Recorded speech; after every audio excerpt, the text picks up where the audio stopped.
السلام علیکم میرے پیارے بچوں، کیسے ہو آپ سب لوگ؟ امید ہے آپ لوگ ٹھیک ہوں گے۔ آپ سے ہمیشہ کی طرح کی ریکویسٹ ہے کہ آپ لوگ درود شریف پڑھ لیں تاکہ ہم آج کی کہانی کا باقاعدہ آغاز کر سکیں۔ آپ سے کوئی ریکویسٹ بھی ہے کہ آپ لوگ 5 وقت کی نماز، قرآن پاک کی تلاوت بما ترجمہ کیا کریں اور اپنی نیت کو اور اپنی سوچ کو اور اپنی نظروں کو پاک رکھیں اور اپنے اخلاق کو بہتر بنائیں۔ اسی سے رب کی خوشنودی حاصل ہوتی ہے اور یہی انسان کی فلاح و نجات ہے۔ چلیے بڑھتے ہیں کہانی کی طرف۔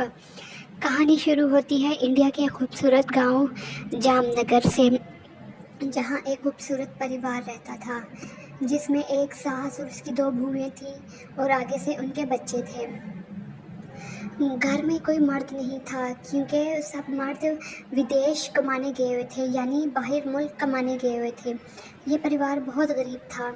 ان کے پاس ایک جھونپڑی تھی جہاں وہ رہتے تھے، لیکن ایک روز اتنا تیز طوفان آیا جس کی وجہ سے جھونپڑی ہوا میں اڑ گئی اور ٹوٹ پھوٹ کر ادھر ادھر بکھر کر گر گئی۔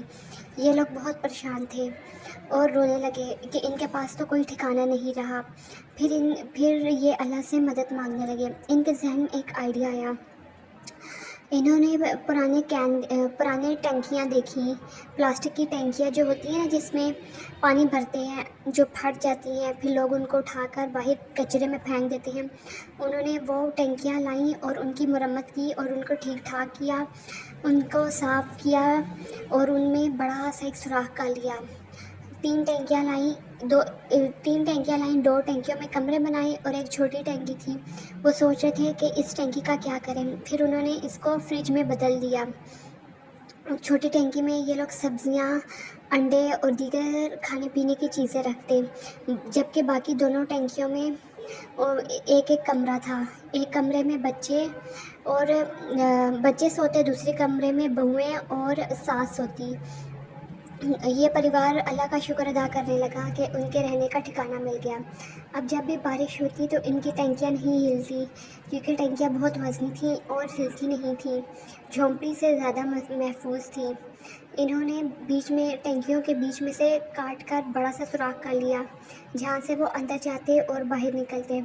اب ان کا پریوار خوش ہونے لگا اور جس کمرے میں ساس اور بہویں سوتی تھی اسی کمرے میں انہوں نے کچن بھی رکھ لیا، یعنی کہ ایک سائڈ پہ چولہا رکھ لیا، وہیں وہ کھانا بناتے اور دیگر کام کرتے۔